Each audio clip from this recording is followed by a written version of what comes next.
Hello, good day, fellow humanistas. So as what we have agreed, we will be talking about global migration asynchronously. Okay, so to give a recap, last time we have talked about economic globalization. So we have talked about different concepts when it comes to economic globalization. Tapos we have also defined what globalization is. O kaya naman, what are the results, no? The results of this economic globalization and how does it work? And we were able to situate this into real life, especially the crisis that we are experiencing right now when it comes to COVID-19 pandemic. Okay? So, itong lesson 2 natin will be about global migration. So, when we say global migration, this is something na, alam niyo yun, yung we are transferring from one place to another and even we are making it globally. Okay? So, yung lenses natin dito is that global pa rin yung pagtingin. Okay? So, meaning to say, international level siya and we are not only looking at local migrations. Okay? Global yung pagtingin natin dito.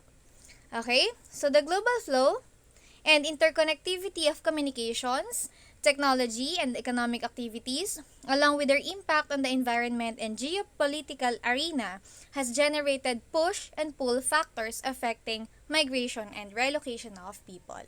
Okay? So, when we say global flow of interconnectivity, di ba sabi natin when it comes to globalization, people are being connected. Every country is being connected with one another. We are tying up with other countries and so on. Diba? So, we have already talked about that. So, this also applies with global migration. Ganun din, we are tying up with different countries. We are having our relationships with them. Diba? Sabi natin, not only in Asia or in Southeast Asia, but in some other countries all across the world. Okay? So, ang sinasabi natin dito, itong global migration na to, it generates push and pull factors na nakaka-affect dito sa migration and relocation ng people. So, meaning to say, pag sinabi nating push and pull, no? Pag sinabi nating push and pull, itong push, ito yung, kumbaga, napipilitan ka. Okay? So, you are left with no other choice but to migrate. Okay? So, examples natin ng push factors. Walang trabahong mahanap sa bansang home country, no? Example, Philippines, wala kang mahanap na trabaho dito. Napipilitan ka na maghanap ng trabaho sa abroad. That is a push factor.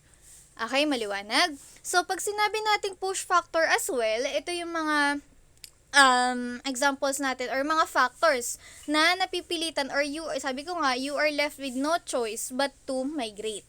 Example, war. Halimbawa, nagkaroon ng war sa isang country. So, you are left with no choice but to migrate. O kaya naman, lalo na kapag may opportunity ka to migrate. 'Di ba? O kaya to lumipat, to transfer to another country. 'Di ba? So, that is your push factor. And another one, what else? Kung ito nga pandemic na to, no? Kung halimbawa may pagkakataon talaga tayo lumipat, kagaya na pag-usapan natin last time. If we had the chance, no? The impossible chance na mag-migrate to other countries, then we would do so. Kasi we are tired of this pandemic and we are seeing other countries moving on from this.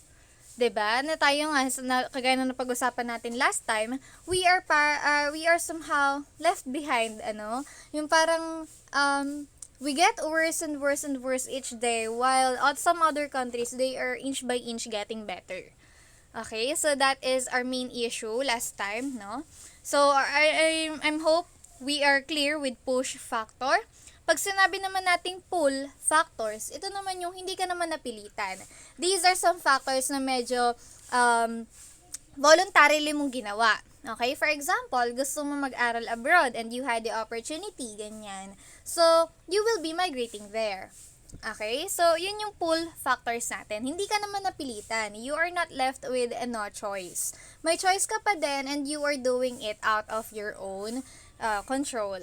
Okay? Or your own decision. Personal decisions. Halimbawa, nagandahan ka lang sa New Zealand or nagandahan ka lang sa Americas, ganyan. Tapos pinush mo pinurso mo na makapag-migrate doon. Then that is what we mean by pull factors.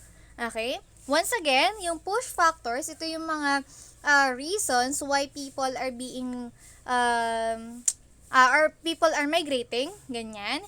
But itong pull factors, this is somehow voluntarily done, and it is out of personal choice pa rin naman.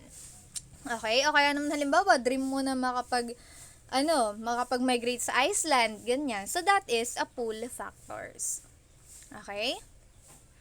Then, this is the global migration trends. Female migrants comprise slightly less than half or 48% of the total migrants, and they outnumber men in Europe and North America. So, meaning to say, dumarami na din, no? Sa trend natin, dati kasi, kung mapapansin nyo, no, and even portrayed by the mass media before, itong mga nagiging OFWs or mga nagiging, alam niyo, nangingibang bansa ay mostly men. But yung trend natin today, yung female migrants natin are generally increasing na rin, Tapos, ayan, sa Europe and America, na-outnumber na rin nila yung mga total migrants na men. Okay? So, ang bottom line lang naman dito is that female are also seeking for opportunities to go abroad, ganyan, for whatever personal decisions they may be. Okay? And 2/3 of all international migrants worldwide live in Europe or Asia. Oo, so yun. And most international migrants settle in high-income countries. So, ganun naman talaga. Siguro, mostly, yung mga decisions naman ng mga tao, why they want to pursue a career abroad, kaya naman why they want to migrate in some other foreign countries is for higher income. Yung kumbaga, nandun yung opportunity, nandun yung career na gusto nila, then they are pursuing for this. Okay? And yan, 43% were born in Asia. And hindi naman nakakapagtaka kasi Asia is the biggest continent that we have. Okay?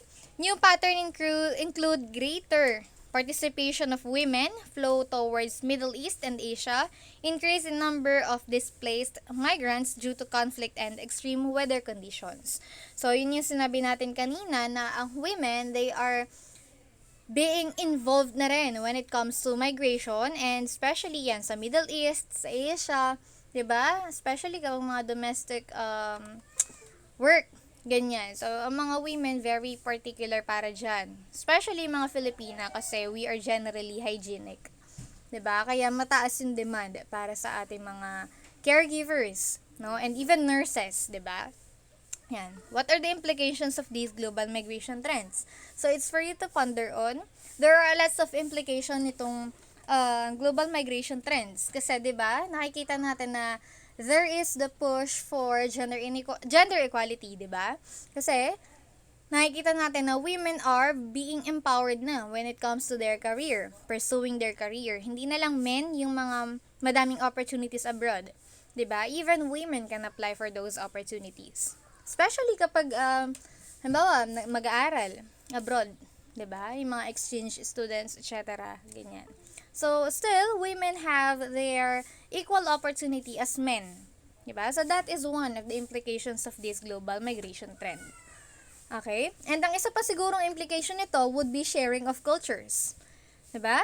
As you will be migrating to some other countries, then years after years, you are gradually embracing their culture. Whatever the kind of culture that they are practicing. Diba? Same thing with itong mga banyaga na to, kung pumunta sila sa Pilipinas for so many years, for decades, for example, then somehow, matututunan nila yung language natin, yung customs natin, yung traditions natin. Diba? So, that could be one of the implications of global migration trend. Alright? Yan. So, waves of Filipino international migration. Yan. Number 1, lack of job opportunities in the homeland compelled Filipinos to seek greener pastures. So, yun yung sinasabi natin kanina na one of the main reasons why Filipinos choose to migrate in some other countries would be about job opportunities. Kasi kung wala nga naman mahanap na trabaho dito sa Pilipinas, if he or she is unemployed for so many years, ganyan, and there is an opportunity abroad, then they are choosing to grab that chance.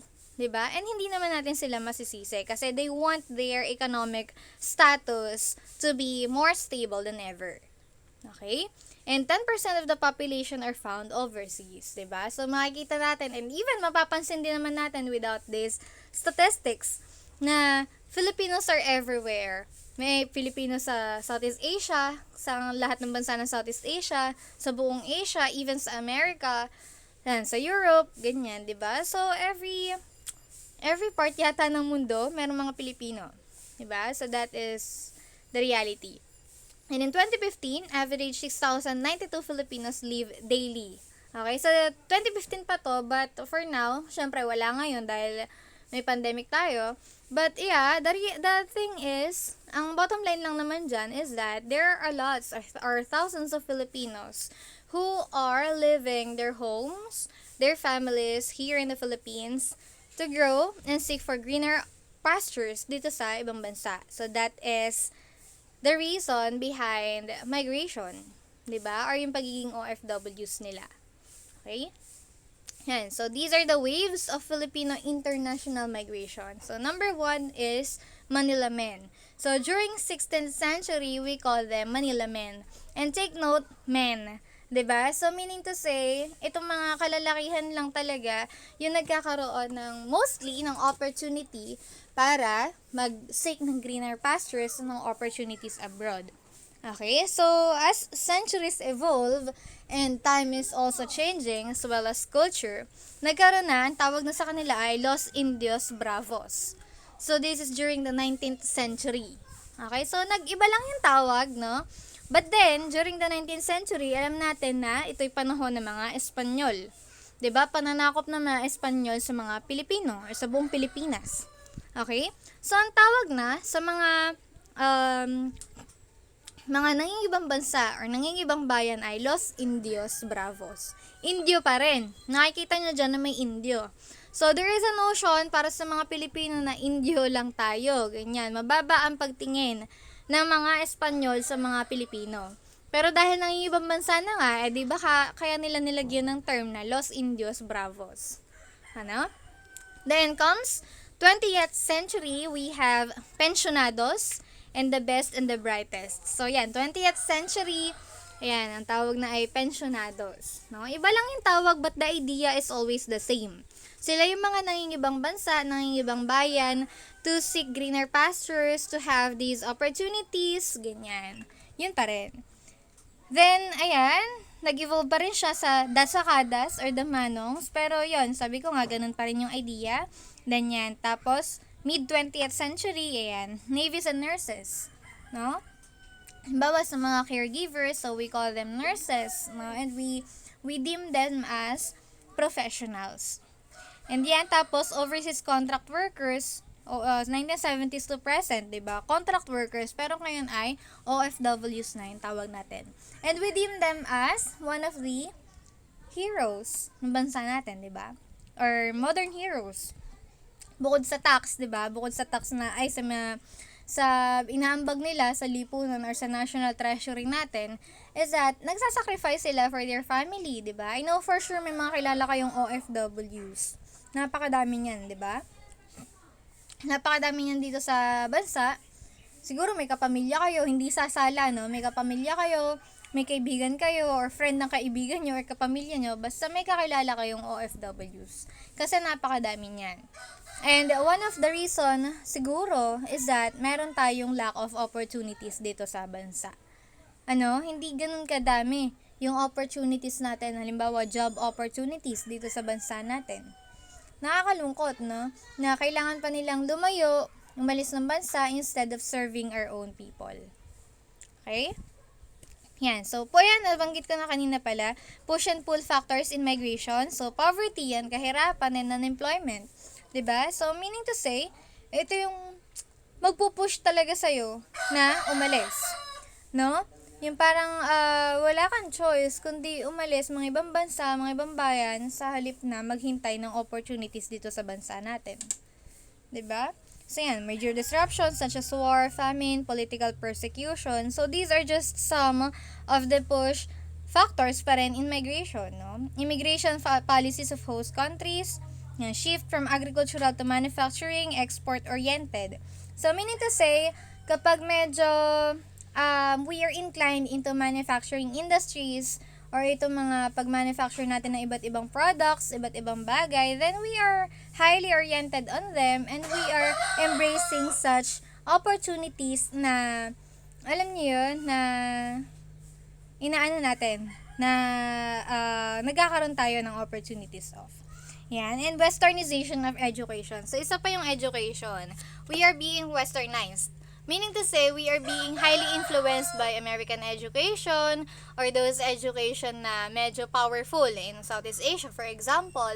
Kaya nga, sabi nga natin, kaya kayo may K-12 is that because of we are making it standardized na dapat namimit din natin yung international competency when it comes to students. Okay, so yun yun. And migrant social network, another approach to explain trend in human migration is through the formation of social networks. So, napag-aralan na natin yung networks, di ba? This is just mainly your connection to with some other persons. And kung titingnan natin siya in the global setting, it is your connection with some other countries. Okay? Yung ka-tie up natin ng mga countries. That is what we mean by migrant social network. Migration flows would show that people do not relocate randomly. Okay, so titingnan natin yan na hindi naman talaga random na kung saan lang maisipan. May trend pa rin yan. May nakikita pa rin tayo dyang patterns and some trends. Okay, most potential migrants would attempt to minimize the risks and go to places where they have a network of individuals and or who can help them transfer easily. Diba, pansin natin na kapag nangingibang bansa ang isang tao, might as well, meron na siyang contact doon. No? Bibihira yung mga nag-abroad ka muna bago humanap ng trabaho. Diba? Given our technology, given our networks, given the opportunities na nakikita na natin online, meaning to say, dyan na tayo nagpa-process. Dyan na tayo humahanap ng mga networks, no, ng mga social networks natin para tulungan tayo to seek that opportunity. Okay? So, yun nga, sabi natin dyan, ginagamit natin yung social networks natin for us to be in places where we want to be. Diba? May kakilala sa ganito, o kaya naman ay may manager na ganito, etc., etc. So, that is what we mean by the social network or migrant social network. Naintindihan? Madali lang naman siyang intindihin, no? Ayan. So, let me just introduce you to these concepts. We have transnationalism and diaspora. So, sa transnationalism, this is a new concept that emerged from recent studies of migration. So, this is what it means. Global migrants and their families tend to be more mobile. They do not acquire the language and culture of the host country, just learn enough to carry on with the tasks. Okay? So, pag sinabi natin transnationalism, yes, people migrate, yes, people transfer from one place to another, but then they are not forgetting their own culture. Okay? What culture or what have they learned from this culture? For example, ganyan, nadadala pa rin nila yan sa host country na pupuntahan nila. Okay? They may be even embracing some other cultures from their host countries or could be learning some of their languages, but then they will never forget the culture that was practiced in their home country. Okay? Ganun yung nangyayari sa mga Pilipino. Kung ilalagay natin sa tunay na buhay, ganun yung nangyayari. Diba? For example, isa kang Filipina or Filipino na mag-abroad, magtatrabaho abroad, hindi ka naman makakalimot mag-Tagalog, 'di ba? Given how many years ka dito sa Pilipinas. 'Di ba? Hindi ka naman siguro konyo pag uwi, no? Konyo and hindi na makapagsalita ng Tagalog. For example, nag ka sa South Korea. Hindi ka naman magsasalita ng Korean dito sa Pilipinas pag uwi mo, 'di ba? Matututunan mo, yes, pero hindi ka naman makakalimot dun sa sarili mong cultures. Okay, so that is transnationalism. Then next we have diaspora or dispersal of seeds dito sa Greek, no? Is used to describe various ethnic groups that are dispersed all over the globe. Okay, pag sinabi nating diaspora, ayan nga, ito yung key natin dyan or keyword natin dyan, dispersal of seeds. Meaning to say, parang ibinubudbud lang tayo all across the world. No? Meaning to say, parang dispersed tayo mga Pilipino, napakadami nating pinuntahan, napakadami nating napatutunguhan, ganyan. And some of which, yan, ito yung mga ethnic groups natin na tinatawag, no? Itong mga ethnic groups natin, they are dispersed all over the world. And when we say ethnic groups dito, we are not only pertaining to yung mga tribal members natin, no? But we are pertaining to the Filipinos in general. Okay? Kaya nga siya ethnic, parang, tinerm lang siya as ethnic, meaning to say, tubong Pilipinas. No? Or kaya tayo yung original ng mga Filipino. Yung kagaya na sinabi ko kanina na all across the country, or all across the world, napakadami nating mga Pilipino na makikita. No? Parang kahit sa yatang bansa ka pumunta, imposibleng walang Pilipino. Okay, so that is what we mean by diaspora. Okay. Then yan, sabi ni Aguilar, examine difference between the diasporization of Filipino migrants in the US and the OFWs who are dispersed around the globe, no? And findings ni Aguilar, Filipino migrants in the US tend to feel a sense of guilt or betrayal. O diba? Very interesting. Bakit kaya itong mga Pilipino ay nakakaramdam ng guilt or betrayal kapag nandun sila sa US? And ang term naman natin na may i-associate for OFWs would be act of sacrifice. Which is true naman, di ba? Our family members or friends who are OFWs are sacrificing themselves, sacrificing their home, their time for us. Diba? Most of you, yun sabi ko nga kanina, may mga kakilala kayong OFWs and even family members na OFWs. And we are deeming them as heroes because they sacrifice a lot. Diba?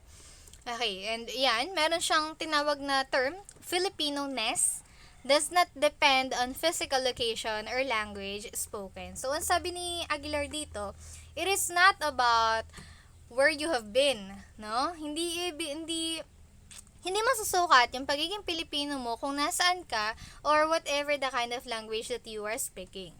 Okay, so that is one term introduced by Aguilar in his study. Okay? Ayan, so we're done with the global migration. Now we go to the last chunk nitong topic na to, which would be global labor. Okay, so sa global labor, ayan, globalization which facilitated interconnectivity and interdependence of economies brought major changes in the labor sector. So, yun naman yung sinasabi natin. If we are going to situate this kind of, itong mga concepts na diniscuss natin, if we will be contextualizing them, then might as well, we will be connecting this to the labor sector. No, yung yung economic globalization natin, yung global migration natin, so they can be very well related with the labor sector. And napakadaming changes na nangyari dyan. No, unang-una, syempre, napakadalaki ng ambag ng OFWs dito sa ekonomiya natin. No, nabanggit ko na rin kanina, but the reality is, sobrang alam niyo yun, sobrang we should be thankful, very thankful with our OFWs, no? Kasi bukod sa sacrifice, they are contributing so much more for our national treasury. Okay? So, napakadami, no? Napakadaming nilang ambag para sa ekonomiya ng Pilipinas. And BPOs, yan. So, yung mga nasa call center, yung mga nasa call center agent. Halimbawa, hindi lang yung mga call centers, ha? Pati itong mga empleyado natin na sa mga foreign companies. Napakadami nating foreign companies dito sa Pilipinas na naka-invest or nakalagay dito nga sa Pilipinas but owned by foreigners. Napakadami nating American companies, Japanese companies, even Chinese companies, 'di ba? So nandito siya sa Pilipinas. And as long as nagbabayad sila ng tamang buwis, as long as they are investing legally, ganyan, unlike Pogos and others, ganyan. So they are as well contributing for the national treasury. And this is a major change in our labor sector. 'Di ba? Sabi nga natin sa capitalism, there is the bourgeoisie and there is the proletariat. And investing in such kinds of companies na nakalocate nga dito sa Pilipinas, we are helping overcome unemployment among Filipinos. And when we overcome unemployment among Filipinos, we are eradicating poverty. Okay, so that is what we mean by the major change in these labor sectors. And endos. Yung endos nating tinatawag would be the same thing with contractualization. Yun yung diniscuss natin last time, no? Yung contractualization na every 3 months, every 6 months matatapos yung contract, ang tawag na doon ay endo. And the employee will be applying once again for the position if he or she wants to. Okay, halimbawa, pag nag-apply siya, another processing of documents, and sabi ko nga last time, itong documents na to ay hindi naman libre. Ano? Every process, every transaction, meron niyang bayad sa gobyerno. Okay, so, burden siya. Burden siya sa mga Filipino laborers. Okay, yan. Overseas Filipino workers or yung OFWs natin. Ay, sorry. Ano yan? 4 out of 10? Yan. Million Filipinos, overseas Filipinos. Tapos, 40% are OFWs. No? Ano lang naman to, stats lang naman. But, we are highlighting here would be the importance of these OFWs dito sa growth or economic growth ng bansa natin. Okay? So, business process outsourcing, so yung BPO, no? Contact center, back office, data transcription, animation, software development, engineering development, and digital content. So, these are just some of the descriptions or specifications of their work or kind of work, nature of their work. And yan nga, nag-grow na rin siya. Napakadami na nating call center agents. And mind you, kahit yung iba, hindi ko nga alam kung bakit, na napakababa ng tingin sa mga call center agent. Hindi ko alam kung bakit, but kung titingnan mo yung sweldo nila, sobrang laki. Diba? Ang laki ng sweldo ng mga call center agent. Yun nga lang, hindi siya masyadong highly honored dito sa mga Pilipino or sa Pilipinas. Na parang kapag call center agent ka, hindi ganun kataas yung tingin sa'yo. Well, hindi naman lahat ng tao, but generally, ganun. Hindi siya something na kasing taas ng tingin natin with some other professions. So, but the reality is, itong mga BPOs natin, ganyan, or itong mga nagtatrabaho dyan sa BPOs, are contributing so much sa Pilipinas, sa ekonomiya natin. Kumbaga, nagiging backbone na siya ng labor sector natin. So, that's why we should be very, very thankful for them as well. Okay, yan. And flexible labor, yan. Tenured and permanent jobs are transformed to contractual and temporary. So, ito yung sabi natin last time na nauuso na siya these years. Na nagiging contractual na lang, nagiging temporary na lang. No? And that's a burden. Low wages, low status, low levels of training, lack of tenure, and lack of occupational advancement. So, this is the reality as well. No, masakit man tanggapin, but mababa pa rin yung wage natin. And nabanggit ko na yata ito sa class na nakita ko lang sa news na itong New Zealand nagtaas pa ng wage nila, minimum wage. No? Imagine, after pandemic pa yan ha, babago silang nakaka-recover from pandemic, and they are one of the most they are one of the excellent countries which have fought for this pandemic very, very successfully. Okay, babago sila nakaka-recover from this pandemic, and even baka hindi pa nga masyado, but nagtaas pa sila ng minimum wage. So, imagine if you're a resident of New Zealand, diba? Hindi ka ganun burdened para sa ikabubuhay mo, no? Yan, and yung outsourcing sa Pilipinas kasi, hindi. Instead na magtaas, nasa gitna tayo ng crisis, and we never know when will this crisis be ending, no? Hindi natin alam, and it gets worse and worse and worse each day. Okay, so yung outsourcing natin is a practice done by companies to reduce costs by breaking down the process into tasks, transferring some tasks to outside suppliers. So, pag sinabi nating outsourcing, yung ginagawa ng ibang companies, nag-hire sila ng mga tao with minimum wage level lang naman, ganyan, para i-divide yung mga tasks, i-divide yung mga trabaho.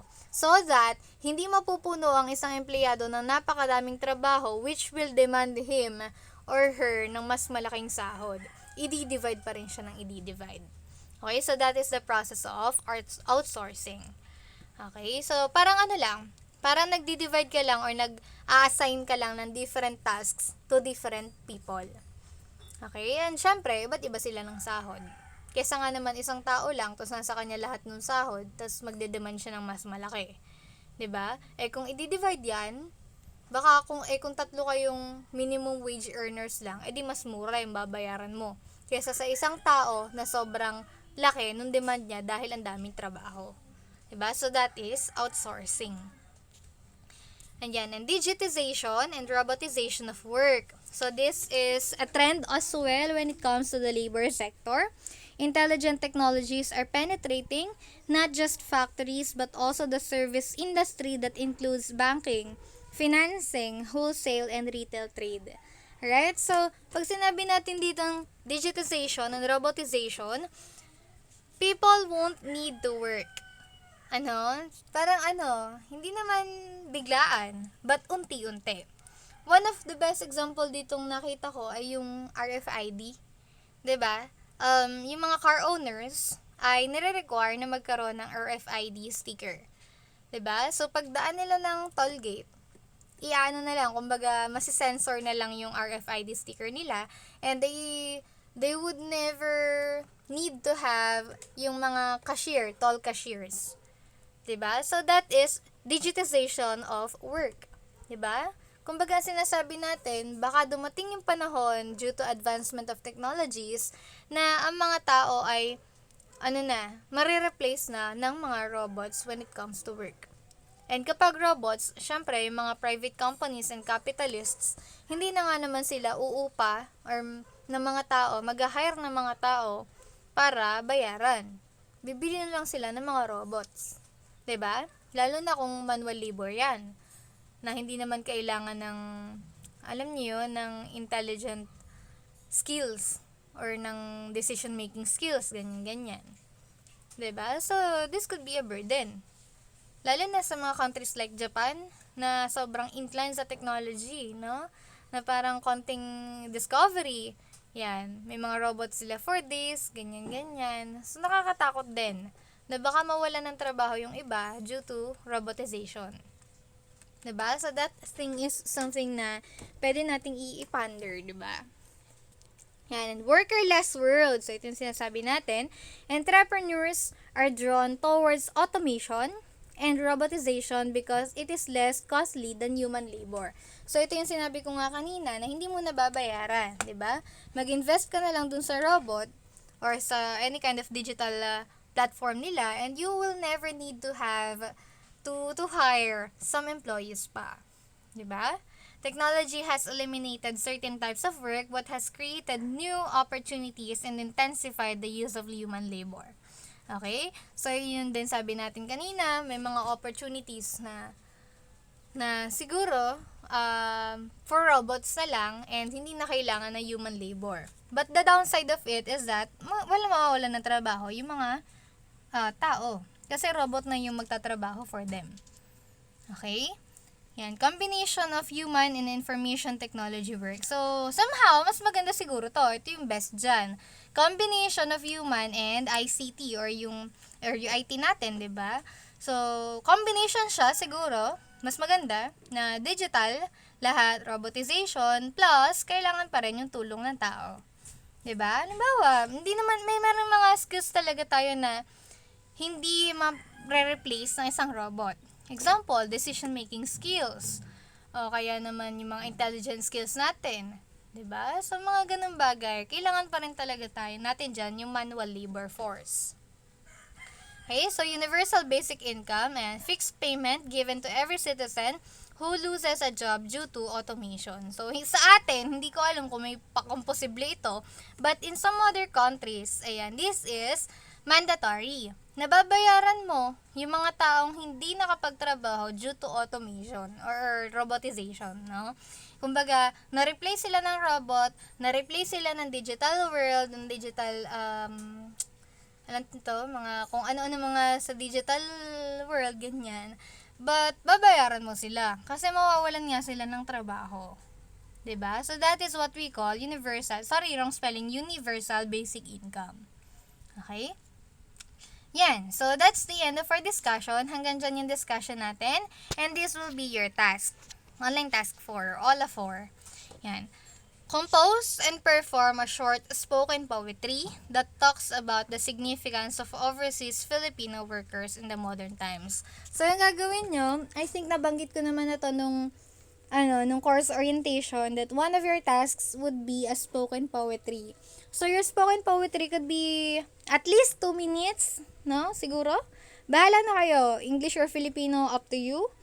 But, yan, magpa-perform kayo ng spoken poetry with video, of course, para makita ko naman yung itsura nyo. Kasi hindi ko pa kayo nakikita, ganyan. Hindi naman kayo nag-open cam kapag class natin. So, I am requesting everyone to have a video of it. No? Hindi lang audio lang. Kasi baka may tanong kayo, ma'am, pwedeng audio lang? Hindi, no? Gusto ko ay with video para makita ko naman kayo. Okay, so yan, spoken poetry, at least 2 minutes. Tapos, yung heart niya should be showing the significance or pag-honor natin sa mga OFWs natin because they are one of our modern heroes. Okay, naintindihan ba? That is your task. Yung submission bin nyo would be still the Google Drive that I have sent you. Yan, wag na sa course message kasi baka hindi ko makita agad. Okay? So, this is, hindi ko pala na-insert yung rubrics. But, I will be sending na lang sa BBL. Okay? Tapos, ang submission nyo, of course, would be 1 week. So, 1 week after ng asynchronous. No? Halimbawa, yung asynchronous natin would fall on a Wednesday, ganyan. Eh di Wednesday next week yung submission. Okay? Ganun. Ganun yung timeline natin. Okay, maliwanag. I hope that's clear ha. But if you have questions on this, then send me a message lang. Okay, once again, at least 2 minutes na spoken poetry. Ganyan. Tapos, yung heart niya should be talking about the significance of OFWs. Okay, so I will be ending my discussion on this. And yeah, you may start working with your spoken poetry task. Okay, goodbye and I'll see you once again soon. Thank you.